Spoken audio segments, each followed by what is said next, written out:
Hello everyone, this is Papa Smithy, and you're on Thorin's YouTube channel, so brace yourself for some banter.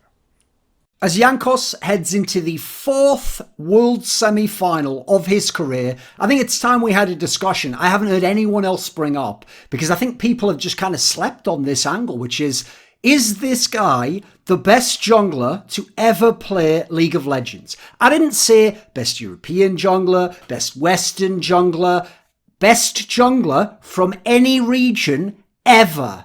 Now, I'll start by building the case initially in terms of showing that it's a legit discussion that basically has to be had in the community with accomplishments. Now, they're not what I consider the most important, but I just know that for other people, they will instantly dismiss players if they don't have a certain modicum, a certain resume of accomplishments, championships, placings like semis at Worlds, etc., before they'll even consider the discussion. So we'll start there, and I'll just make this point. Even when I start listing off his accomplishments in his teams and individually, I could only contrast him against other junglers from the entire world. China, Korea, America, Europe. I could just do that to show he's the best jungler. But actually, I'm going to show you that he is so legit for this discussion because he actually transcends his position of jungle and contrasts well against, frankly, anyone in any position from any region. This is a guy who, let's start at the top of the chain, okay? People care the most about world championships. They care about worlds and League of Legends. Jankos has been in a worlds final, has a possibility to maybe make another worlds final, though admittedly he's not favoured. Only Broxer out of Western junglers has ever played in a worlds final. Now, I'm not counting Season 1 Championship, not because it doesn't count for anything, but because in the context of these discussions, it just skews all discussions and warps them in a way that doesn't really accomplish what we're intending. So, talking about Season 2 onwards, only Broxer out of Western junglers has ever been in a final, and most people didn't even consider him close to the best player in his team, or even the best at his position, even in Europe at the time. He is in his, as I said, fourth semi-final. Now, let's stop a second. He is the only Western player to ever reach 4 World semi-finals from any position. In fact, out of all the players to ever play League of Legends, unless I've made a mistake when I was thinking through all the names, the only player who has ever made 4 semi-finals at Worlds is Faker. The guy everyone considers the GOAT of the entire game, and perhaps esports itself, since he's considered a guy who his accomplishments means he transcends esports. No Bengi, remember, at Season 7 when SKT made the final, so he didn't do it. That means, let's just take this into account for a second.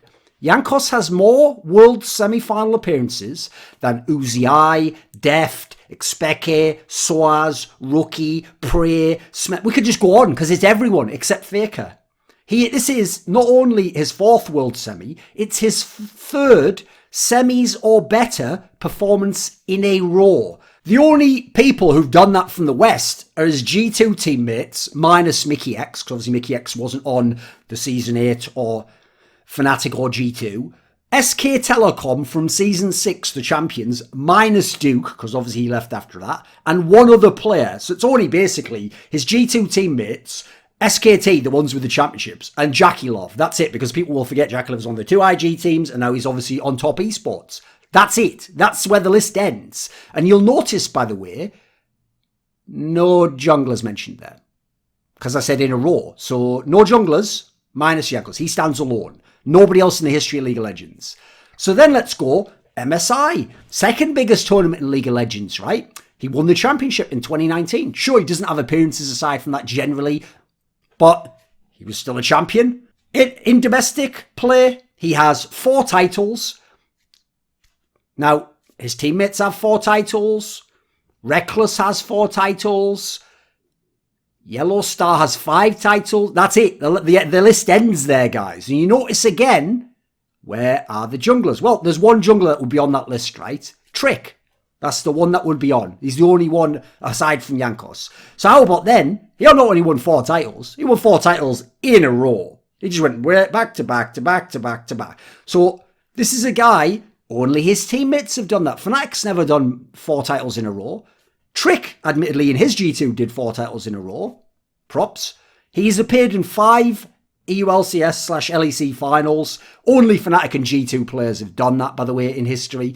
If you want to just throw in the individual accomplishments, they're certainly not small. He has 2 MVPs. He was the MVP of summer last year, and he was the MVP of spring this year. That's back-to-back MVPs. And by the way, yes, he had a lot of talent on his team, but they were making an experimental swap of caps for perks. Like, it wasn't like he just had exactly the same team. The only player out of the junglers who's done something like that is Trick, and I actually always thought those were more debatable MVPs. And at a period where the league was a bit weaker, like, for example, in the first split Trick won, the Fnatic team had collapsed and Origin people had gone and started that team in Challenger. There's a whole bunch of factors to consider. Now, whenever I'm considering great players, I don't start with accomplishments. I did that to establish, like, look at how incredibly he contrasts against all players ever in history, and especially junglers from any region. So then let's consider, like, my order when I do my great players, I did it in my series to find the greatest Western player ever, is you start with eye test. So how good do they look in the server, in the big games, at their peak? How strong do they look as a player? Then I go individual level of play, like overall level of play, longevity of high level performance, notably. I don't count if you just keep playing and staying like the 10th best team and just stay playing. Team dynamics, which means how much do you carry, how much are you supportive, what's their influence over the team's style. Then we have teammate strength. So do you have great teammates? Obviously, that's going to help you as opposed to if you just have to carry 24/7 but your team's bad. You aren't your GM, your coach, and your orgs. You can't always decide these things. Then I put accomplishments, which I actually rename team success, so it makes it more explicit that it isn't just about you. And I start obviously with international, but not only. I count domestic. Now, when I count domestic, in the same way as in that Western video, I contrasted, like, if you did something in Europe, I'm going to give you more points than if you're in America. Similarly, if you do something in LPL and LCK, I'll give you more points than if you do it in LEC, because LEC was only on their level maybe this last couple of years, and that's a maybe. Now, one of the reasons why is obvious. The competition's been higher there, the turnover of talent's been more there, the scouting's been better. They just have more players in general in many cases. Now, let's consider, I'm not going to go one by one on those like I did in my Western GO.A.T video, but what I am going to do is I'm going to combine them all to talk about Jankos and his incredible career. So remember, early on in his career, his primary strength and style was mechanical ability and ganking. That's the type of jungler he was, which, by the way, is typically how a lot of the star junglers come into League of Legends, but not many make it. So this guy was, in Season 4, when he was a rookie to ULCS, he was a ganking genius. I mean, there's a reason I always called him the heir to Diamond procs. He was playing off feel, intuition, sometimes with worse teammates, not with very little experience, and his ability to get ganks off ones that weren't even, you couldn't even visualize where they would be. It was incredible. Like, his ability to gank at that time reminds me to some degree of the playmaking of Caps, where he goes to players, you're like, I didn't even know that was possible. Never mind that you could pull it off. I mean, watch this clip from his coach at the time, Veggie, the JDubs Season 4 coach, where he talks about, like, the way that Jankos developed in that sense. But then you look, so Season 4 to Season 6, like, yeah, he's still a top player. Arguably had his issues in Season 5. I actually, though, also thought that JDubs team, that was him, Vander, Nukeduck, and then unfortunately they had the top lane switch for Overpower, and then they had Woolite. I actually thought, like, Jankos, Vander, and Nukeduck, particularly Nukeduck and Jankos, were actually pretty good players, still some of the best at their positions. It's just they had a massive disconnect. They never seemed to work well together, which certainly goes against you overall, but that can happen in your career. So maybe he wasn't the best in that season, but still a competent player. Then what happened? He adapted so that later in his career, he could play practically anything. He wasn't just a guy who was just a ganker and just playing off field. Now, there's a reason why the guy was the summer MVP last year, because he was enabling the best laners and the best carries in the West to be the best, and to even go and be sometimes the best in the entire world in certain matches. He became, quite frankly, from this like aggressive gank, just go off feel, God tier, supportive / setup style, the opposite style of jungling, plugging the holes, following people around to babysit them at times or back them up or have follow-up for them where otherwise they might get caught, and instead he turns it into an advantage for G2. He transmuted that incredible intuition for when to gank into map awareness in general. Remember, players tend to have strengths on one side or the other. They're either the brain jungler who doesn't have the mechanics, just knows where to go, always seems to be in the right place. And you think, how does he get away? He doesn't even look that good. But he's just always in the right place. Or they're the monster, like when Peanuts at his peak, when, I mean, there's not that many players even going in that category, but you could say Shadow this year at certain times. They look like monsters mechanically and ganking, but are they always in the right place? No. I mean, look at Blabber. Sometimes they completely miss position, feed, going way too deep, etc. Jankos has been on both ends of the spectrum among the best, if not the best on either ends of the spectrum. And he's combined them and transitioned between them. And now at will can move back and forth seemingly, although not to the same degree as earlier in his career, admittedly. Think of how messy G2's style can be and the risks that his laners will take, both in lane and when they roam and they skirmish continually. Jankos has to be there to pick up the pieces, to set things up, to follow up with people. And he does it at a level and a level of consistency generally that is incredible for his position. Now then consider as well, when you are a star in a lesser team and you're this amazing ganker, you're going to get your champion all the time. If Lee Sin or Elise was available, of course you gave it to Jankos. If Olaf was there, of course you gave him that early in his career. Now think about this G2 super team, where what he's done is many times he's been willing to be the sacrificial lamb in the draft, even in terms of having to take picks away from opponents that he might not even like that much himself, in order to round out the comps, to give power picks to his opponent, to his teammates,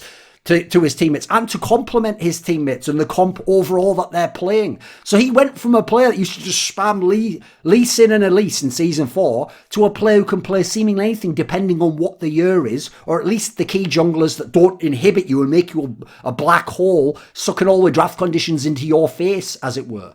Now, despite the talk over the last couple of years, and particularly coming into this Worlds, that he's not able to play carry junglers, and like he can't play Lee Sin anymore, ha ha ha. By the way, he's one of the best European Lee Sin players ever.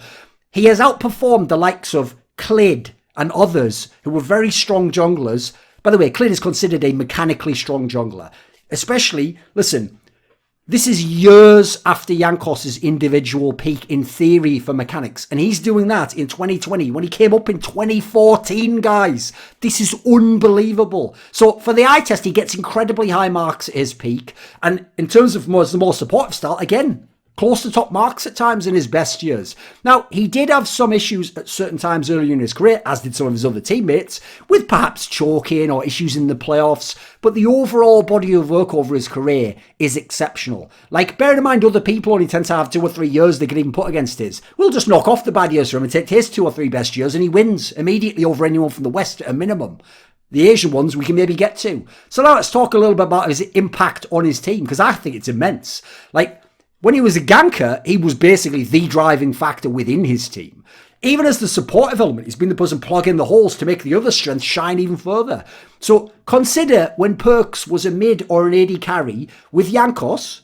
Remember that? You've seen it over this last couple of years. Now consider when Perks had Trick. Who was better? Now consider when Caps had played as a mid, or ADC if you want, with Jankos. Those were the 2 splits where Jankos won MVP, right? Now consider when Caps had Broxah, how Caps played, how Broxah played. Now consider when Wonder played with Jankos these years. And consider when Wonder had Trashy, now Cole, by the way, quality jungler in his own right. Consider when Mickey X was with Trashy, Maxwell, etc., etc. Exactly, you get my point, right? Sure, it's not totally fair. It's not exactly a control group versus like this one here, because yeah, they were younger players at the time, they were less experienced, but it's a thought exercise. I'm just giving some contrast here to think about where this guy's come and the impact he's had on his team. I think he is a player who makes everyone on his team better, which is the classic sign of a great player, especially when you can do it while also being very good yourself at your role, not just making them better, because there's certain people who are very good at the support style to make others better, but then aren't that great individually themselves. Arguably, that's what someone like Bengi actually did, by the way. So he went from being essentially a choker or not good at playing from behind, etc., whatever you want to characterize him, to being a pivotal piece of arguably the best team ever at comebacks, playing from behind, and an absurdly team. Certainly Season 5, SKT, certainly Moscow 5 could all give them a run for their money, but they're right up there in that category. Then you look at the longevity. I mean, if you haven't got it by now, you're never going to get it. It's absurd. For a jungler, it is fucking absurd what this guy has done. This is the role that has the largest turnover of top talent. People who are going to be considered the best for my money. You always have that hot new Lee Sin or mechanical stud who comes in the league just smurfing. Think of like Shadow this year, Blabber, Razork briefly. You think in past years, there's always some guy coming in just popping off crazy players. And everyone's like hailing them. Oh, you're the best, we're not worthy. But how many of them endure? How many of them even make it 2 years in the league as considered a top player at their position? How many fall apart? When you target them in draft or trap them into picking one of those mechanical junglers that they always insist on playing. Remember, Riot themselves have basically changed the game for junglers constantly. They are always flipping between metas, sometimes in the same split. This is way worse historically for junglers than what they did to top lane, where they made it like tanks only, super tanks, maybe a few bruisers. Okay, you can have some carries. Oh, back to the tanks again. Even then, like, we haven't had the hard switch to the only tanks, except for like half a split or a split over years now. Generally, you'll always get your chance eventually as a top laner to play your picks, or you can play them anyway if you're really strong, like the Alfaris of the world anyway. So consider how crazy that is. Then, listen, plenty of EU mid laners, AD carries, etc. Yeah, they can last many, many years. But look at the complete lack of competition this guy has among junglers from the West in terms of longevity at an elite level. The closest legit examples, for real, are Smithy and Meteos. That's it. Enough said. Because I don't think they're anywhere close to the Asian junglers, even at their peak generally. Now consider the Asian junglers. Let's bring everyone into this equation. Okay, so if we want to talk longevity, Claylov is a great example. Another person who contrasting styles. Who else, though? You start to scramble, because then you're getting people who just didn't have the longevity. Like, if I lift off some of the other greatest players of all time from jungle role, they don't have anywhere close to this longevity. Like, Bengi was already a liability by Season 5 and Season 4, a year and 2 years after he won the championship and gotten to the top. Hence the whole Tom and Blank experiments that they kept forcing over and over again, making them the starters, not Bengi. Dandy and Cacao only lasted a couple of years. Admittedly, their travels around the world didn't help them, but they just don't have the body of work to stand for themselves. Ning was streaky, and even then only had a couple of years that were good and was getting replaced as a sub. Ambition was good but flawed, and quite frankly was never the best jungler for my money. Are you starting to see the picture that I'm painting for you here about how this guy stands alone once you consider every factor? He has truly transcended his role domestically and internationally. I mean, if I think of what I would consider an all-pro level player at the jungle position, then in LEC/EULCS, he's been that for 5 years of his career. And that's without me even trying to make debates about, what about Season 7 or Season 5? No, I'll just take the years where he just clear-cut was an all-pro. 5 years, guys. Now, possibly the best jungler for many of those years in terms of raw individual level of play and peak form, minus accomplishments. I mean, even with accomplishments, if you add that towards the end.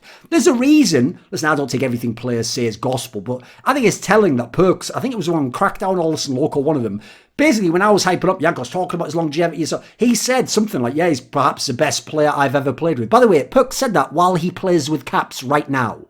That's how absurdly good Jankos is. But remember, Perks and Jankos used to be like, sort of like half friendly, half banter rivals, where actually, if anything, Perks from early in his career could be like, I held it over you and you only won when he came with me. No, he knows you have got to give it up to a guy like that. Once you actually play with him and you see what he can do, man alive, that guy's good. And remember, Perks has played with him at mid and AD carry and seen how absurdly good he is and seen him win MVPs playing the jungle role. So for me, if the Western GOAT says something like that, hey, let's at least consider it. Let's at least think about what he's implying there. Then you look at his teammates' strength. Now, people are going to think from the last few years, if you're a casual fan, we've got all the best players. Only for these last few years.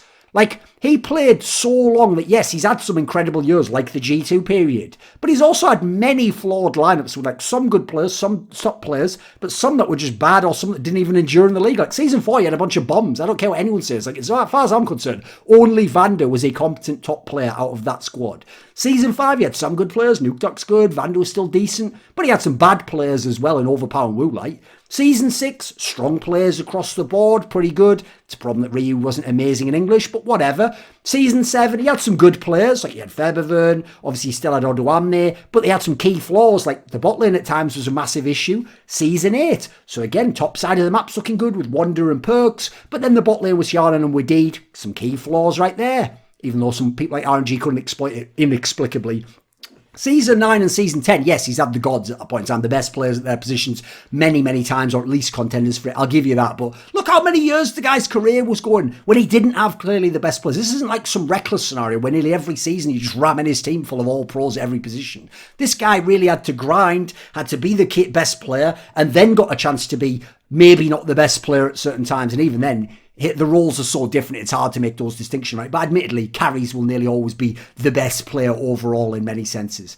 The only argument you can really make against him, because let's be fair, is it's tough to be like, he's the best jungler ever, if there wasn't like a moment that you could pause the tape and be like, see, at that moment, he's the best in the world. That's the issue I maybe have with this argument. And even then, I'm going to counter it in a second, because except for coming into Worlds in Season 9, could you ever really make the case that Jankos was the best jungler in the whole world? I don't know about that. Like, for example, this year, people would have said people like Kanavi, Canyon, in past years, you could have said like Tarzan. There's many players. Obviously, Peanut at one point in time, people thought was incredible. I don't really know if it was for Jankos, but here's the problem. Yes, maybe in 1 year or 2 years, some of those people were better than Jankos. But the issue here is they don't have the extra years where they're in the discussion. So that's the problem, is when you're talking about the best ever or the greatest of all time, you're not just talking about, if I took this guy for one game, I'd take this guy. Because I might take someone, maybe I'd take Dandy or Cacao or Tarzan or something like that for that position. Or maybe I'd take some of the players that are amazing, Carcer now, etc. But the point is, if I have to have them for their whole career, the others disqualify themselves by not being able to stay there. They can have the amazing year, but then they fall back, so they don't get to be the best either. So the problem here is, he's not just racking up longevity like Dyrus did or whatever. You just play forever, and then you just get to have a really long career. But you weren't at a high level for those, but you were still on a top team, and so you get the accomplishments. It's like you sort of have the longevity. No, this is why when you have that whole debate about who the best basketball player ever is, and you talk about people like Michael Jordan, LeBron, Kobe, like the point that the LeBron fans make, which is a good point actually, is if he plays long enough and stays arguably the best at an elite level and wins championships and all pros, eventually it doesn't matter that for one game or 1 year or just you'd take Michael Jordan, or maybe if you just want championships you'd take more. Eventually the body of work eclipses the other person's, because again, he's not just hanging around like, oh, I'm a cool sixth man on a team. No, he's still the main player, or still the pivotal player, and still an MVP candidate, etc. So in that sense, I understand that LeBron's longevity eventually could just become inevitable that he has to be the best player, whether or not your eye tells you that or not. Now, the context for Asians is a bit trickier. Admittedly, they have a massive turnover of players there. They are ruthless in cutting people and bringing in new talent because they have so many players in solo queue. The Korean market for years didn't pay close enough. If people just knew what they made back in... Maybe I'll do a video one day of what they made in like Season 4 and Season 5. It was a disgrace. It's no wonder they all fled to China, the good ones. Obviously, that made people go and do the victory laps in China where you basically take yourself off the board but get paid millions, some of which you might be able to get out of China. So knowing what we know now, this is the statement that seals it for me. Knowing everything I know now about the way League of Legends history has gone, and the performance and the versatility and the ability to adapt and who we can play with and who we can find success with, if I had to go back in time and pick one jungler to start a franchise with, a team with, and then I'm going to build other really good pieces around them, I have to pick Jankos. I'm not going to pick any of those Asian junglers, anyone from the West. It's Jankos all day, every day. This video was kindly supported by Dean Tanglis, Pronogo, Alexander Rao, Andreas Kroknes, ErikHillestad, Hades, JDubs, the Puyallup Tribe, Tobias Bernasconi, VatriSam, Xinged, James Pederson, and as always, a special thanks goes out to my boy Jerky's Minion. Would you like to suggest a topic or a guest for my content? Do you want to ask a question in my monthly video AMA? Do you want teasers? See who the upcoming guests are going to be? Maybe you'd like to take part in one of those monthly donated discussions with me about esports. Well, put your money where your mouth is and join the Screwluminati today in the Patreon link in the description box below.